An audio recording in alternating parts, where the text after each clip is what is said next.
사랑하는 여러분, 오늘 우리의 이야기는 삶과 죽음, 그리고 그 너머에 대한 인류의 가장 근원적인 질문에서 시작합니다. 어둠 속에서 절망을 노래한 한 위대한 시인의 목소리와 그 절망을 뚫고 영원한 희망을 선포한 한 사도의 목소리. 이 두 개의 거대한 서사를 통해 우리는 슬픔의 가장 깊은 심연과 희망의 가장 높은 정점을 함께 여행하게 될 것입니다. 이 깊은 묵상의 여정을 시작하기에 앞서 여러분께 작은 부탁을 드리고자 합니다. 만일 이 이야기가 여러분의 마음에 울림을 준다면 좋아요와 구독을 통해 저희와 계속 함께 해주시길 바랍니다. 여러분의 작은 손길 하나하나가 어둠 속에 있는 또 다른 영혼에게 희망의 빛을 전하는 귀한 통로가 될 수 있습니다. 이 영상을 나눔으로써 하나님의 은혜와 평강이 여러분과 여러분이 사랑하는 모든 이에게 가득하기를 기도합니다. 자, 이제 시작하겠습니다.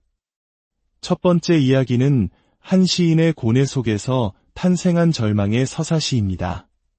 제가 개인적으로 가장 사랑하는 시인, 바로 미국의 작가 에드거 앨런 포입니다.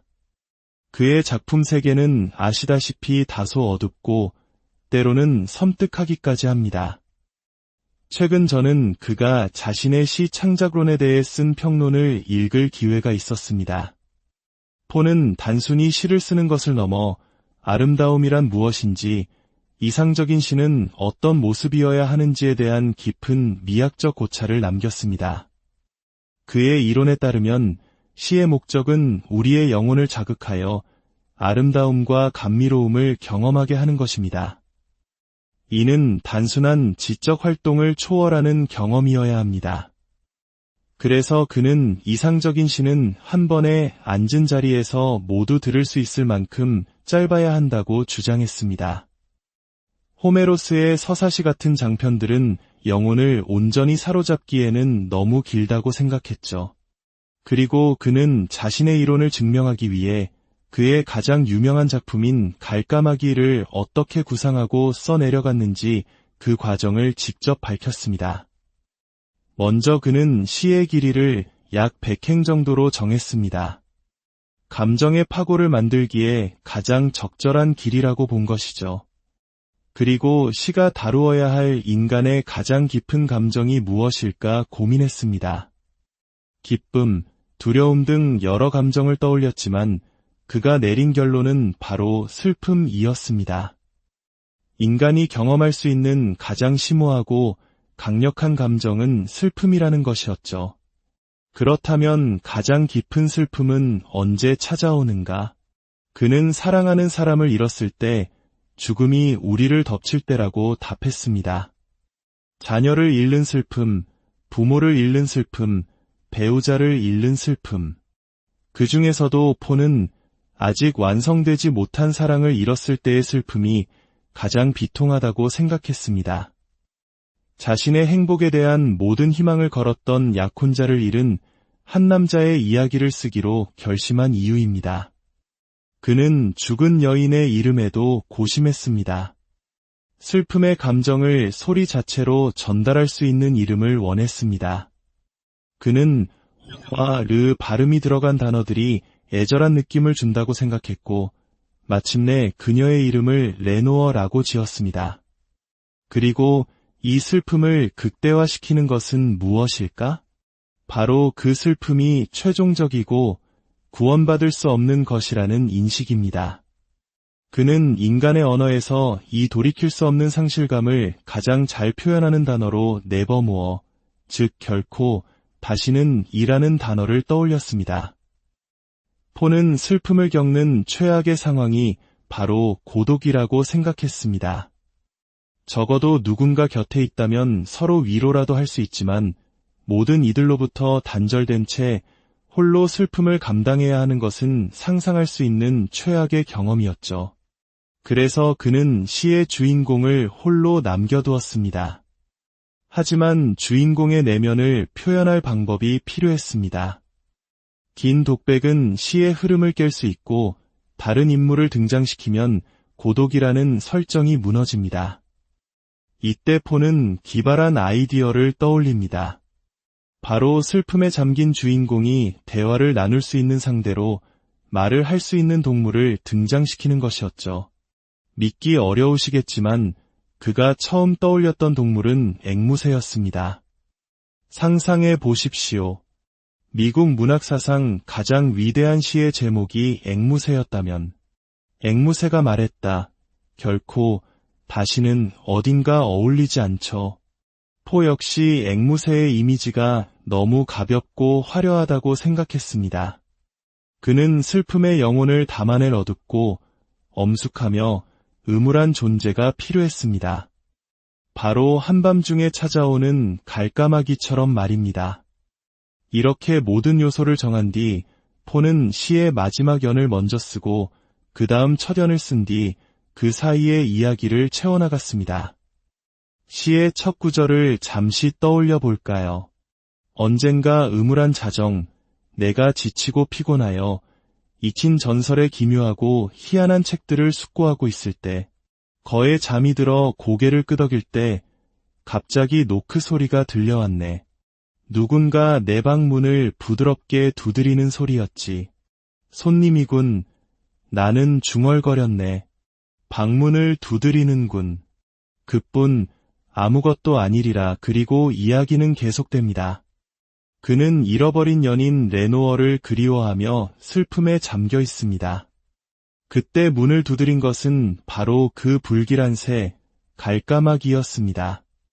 방으로 들어온 갈까마귀는 오직 한 단어만을 말할 수 있었습니다. 주인공이 어떤 질문을 던져도 새는 단조롭고 날카로운 대답만을 반복할 뿐이었습니다. 결코 다시는 주인공의 고뇌는 절정에 달합니다.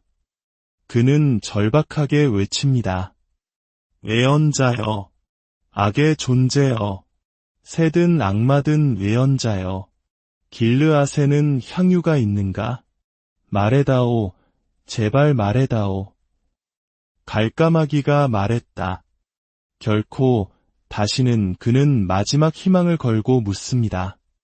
저 먼 에덴 동산에서 천사들이 레노어라 부르는 성스러운 처녀를 이 슬픔에 잠긴 영혼이 다시 껴안을 수 있을지 말해다오. 갈까마귀가 말했다. 결코 다시는 이것이 그가 듣고 싶지 않았던 마지막 대답이었습니다. 다시는 그녀를 볼 수 없다는 것, 재회는 없다는 것, 희망은 없다는 것. 시의 마지막, 갈까마귀는 문 위의 흉상에 앉아 떠나지 않고 그 그림자 아래 갇힌 주인공의 영혼은 결코 다시는 들어 올려지지 못할 것이라고 노래합니다. 이것은 단순한 미적 경험이 아닙니다. 여기에는 명확한 이성적 메시지가 담겨 있습니다. 바로 완전한 절망의 메시지입니다. 죽음이라는 심연을 들여다본 한 인간이 그 너머에는 아무것도 없다는 결론에 도달하는 이야기. 이것이 바로 허무주의의 정수입니다. 저는 철학적으로 볼 때 세상에는 단 두 가지의 의미 있는 세계관만이 존재한다고 생각합니다. 하나는 온전한 기독교 신앙이며 다른 하나는 바로 이와 같은 철저한 허무주의입니다. 그 중간에서 어정쩡하게 양다리를 걸치려는 시도들은 지적으로 기만적일 뿐입니다. 사도 바울은 이 점을 정확히 이해하고 있었습니다. 그는 고린도 교회에 편지를 써야 했습니다. 바울은 당대 최고의 지성인이었습니다. 랍비 학교에서 21살의 나이에 이미 박사학위 2개에 상응하는 교육을 받은 명석한 사상가였죠. 부활하신 그리스도를 인격적으로 만난 후 그의 삶은 완전히 뒤바뀌었고 이제 그는 자신이 세운 교회에 발생한 심각한 문제를 다루어야 했습니다. 당시 고린도에는 회의주의가 팽배했습니다.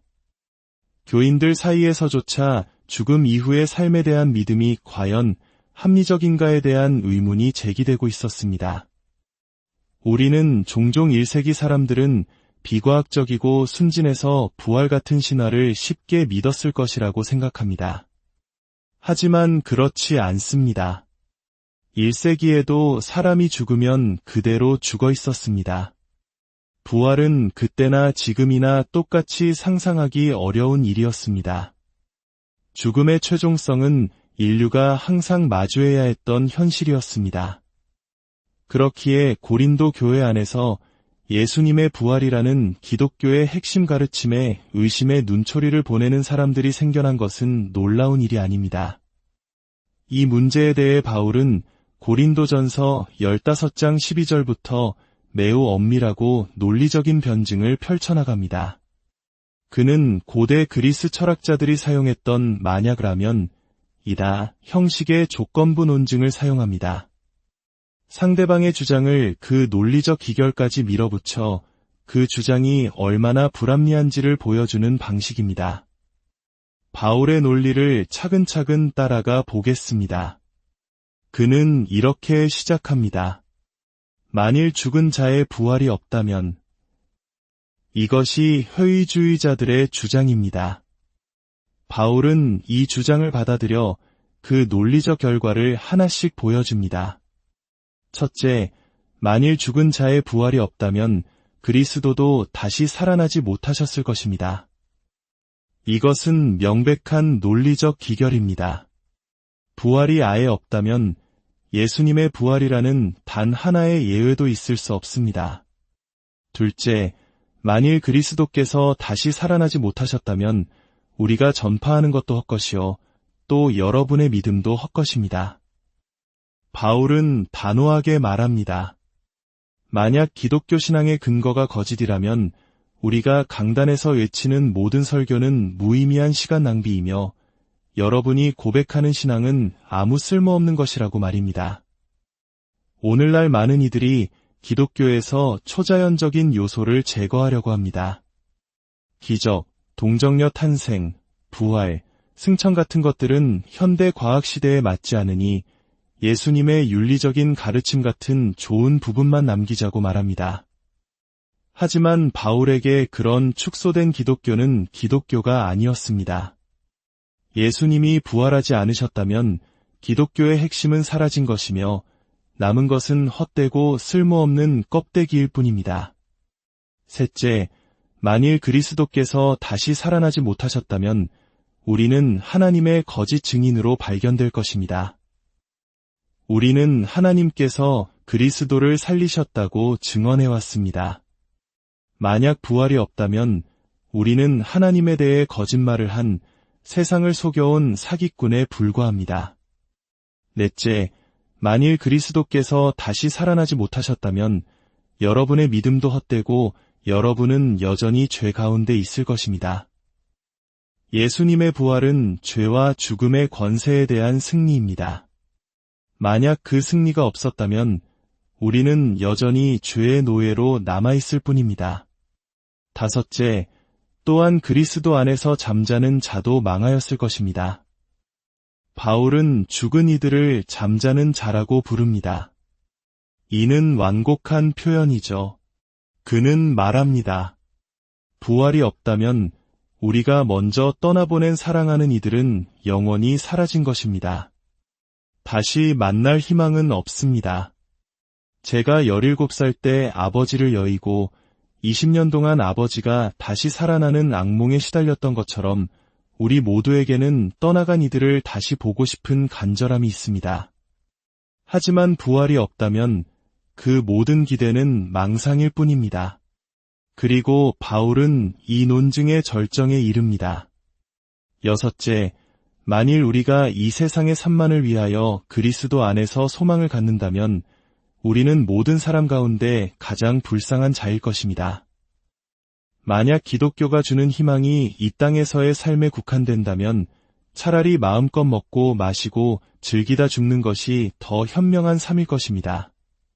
내일 죽으면 모든 것이 끝인데 무엇 때문에 절제하고 희생하겠습니까? 부활이 없다면 우리의 모든 신앙적 행위는 어리석은 짓이며 우리는 세상에서 가장 동정받아 마땅한 사람들입니다. 독일의 철학자 칸트는 사후세계가 없다면 정의와 윤리의 궁극적 기반이 사라진다고 주장했습니다. 도스토옙스키는 신이 없다면 모든 것이 허용된다고 말했습니다. 그들의 말처럼 부활이 없다면 삶은 무의미해집니다. 하지만 바울은 여기서 멈추지 않습니다. 그는 단지 부활이 없다면 삶이 비참해지니 억지로라도 믿으라고 말하는 것이 아닙니다. 그는 자신의 주장에 대한 확고한 근거를 제시합니다. 그는 고린도전서 15장 앞부분에서 이렇게 말합니다. 내가 받은 것을 먼저 너희에게 전하였노니 이는 성경대로 그리스도께서 우리 죄를 위하여 죽으시고 장사 지낸 바 되셨다가 성경대로 사흘 만에 다시 살아나사. 성경대로라는 말은 유대인들에게 절대적인 권위를 가졌습니다. 구약의 예언이 성취되었다는 의미였기 때문입니다. 하지만 바울은 여기서 더 나아가 경험적 증거를 제시합니다. 게바에게 보이시고 후에 12 제자에게와 그 후에 500여 형제에게 일시에 보이셨나니 그 중에 지금까지 대다수는 살아있고 그 후에 야고보에게 보이셨으며 그 후에 모든 사도에게와 맨 나중에 만삭되지 못하여 난 자같은 내게도 보이셨느니라. 이것은 추상적인 이론이 아닙니다. 이것은 역사적 증언입니다. 500명이 넘는 사람들이 동시에 부활하신 예수님을 목격했으며 바울은 그들 대부분이 아직 살아있으니 가서 직접 확인해보라고 말하고 있는 것입니다. 그리고 사도들은 모두 한결같이 증언합니다.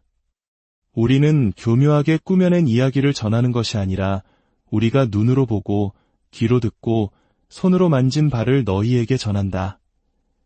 그들은 모두 이 믿음을 위해 자신의 목숨을 바쳤습니다. 한 사람, 예수 그리스도께서 죽음을 이기신 그 승리를 위해 말입니다. 그리고 신약 성경은 그 승리가 단지 한 개인의 사건이 아니라 온 인류를 위한 구원의 첫 열매이며 우리의 궁극적인 적인 죽음에 대한 우주적 승리라고 선포합니다. 그렇기에 바울은 15장의 마지막을 이렇게 장엄하게 마무리합니다. 그러므로 내 사랑하는 형제들아, 견실하며 흔들리지 말고 항상 주의 일에 더욱 힘쓰는 자들이 되라. 이는 너희 수고가 주 안에서 헛되지 않은 줄 알미라. 그리스도의 부활이 있기에 우리의 어떤 고난도, 슬픔도, 외로움도, 절망도 결코 최종적인 것이 될 수 없습니다. 우리의 수고는 결코 헛되지 않습니다. 마지막으로 슬픔에 대해 잠시 이야기하고 싶습니다. 성경에서 가장 짧은 구절은 예수께서 눈물을 흘리시더라입니다. 예수님은 언제 우셨을까요? 바로 그의 사랑하는 친구 나사로가 죽었을 때입니다. 예수님은 자신이 나사로를 다시 살릴 것을 알고 계셨습니다. 그분 자신이 바로 부활이요 생명이셨습니다. 그런데도 그분은 우셨습니다. 사랑하는 사람과의 이별이 가져오는 그 고통에 깊이 공감하셨기 때문입니다. 이것은 우리에게 중요한 가르침을 줍니다. 우리 기독교인들 사이에는 때로 슬퍼하는 것이 믿음이 없는 표현이라는 오해가 있습니다. 장례식장에서 억지로 웃으며 기뻐해야 한다고 생각하기도 합니다. 하지만 예수님도 우셨습니다. 사랑하는 이가 더 좋은 곳으로 갔다는 사실에 감사할 수 있지만 남겨진 우리는 그 사람 없이 살아가야 하는 엄청난 상실의 고통을 마주해야 합니다. 그것은 슬퍼할 만한 일이며 애도할 만한 일입니다. 우리는 슬픔을 표현하는 법을 배워야 합니다. 슬픔을 억누르는 것은 건강하지 않습니다. 물론 성경은 쓰라림이나 자기 연민과 같은 파괴적인 감정은 경계하라고 가르칩니다. 그러나 순수한 슬픔, 애도 그 자체는 결코 잘못된 것이 아닙니다. 소중한 것을 잃었을 때 눈물을 흘리는 것은 지극히 정당한 일입니다. 사랑하는 여러분, 만약 여러분이 사랑하는 이를 잃는 아픔을 겪고 있다면 슬퍼하는 것을 부끄러워하지 마십시오. 애도하는 것을 주저하지 마십시오. 예수님께서 우리의 눈물을 이해하시고 함께 아파하신다는 것을 기억하십시오. 에드거 앨런 포의 갈까마귀가 외쳤던 절망에 결코 다시는 이라는 외침은 예수 그리스도의 빈 무덤 앞에서 그는 여기 계시지 않고 그가 말씀하시던 대로 살아나셨느니라는 희망의 선포로 뒤바뀌었습니다. 이 부활의 소망이 여러분의 모든 슬픔 가운데 진정한 위로가 되기를, 그리고 여러분의 삶의 모든 수고와 사랑이 주님 안에서 결코 헛되지 않음을 믿는 굳건한 힘이 되기를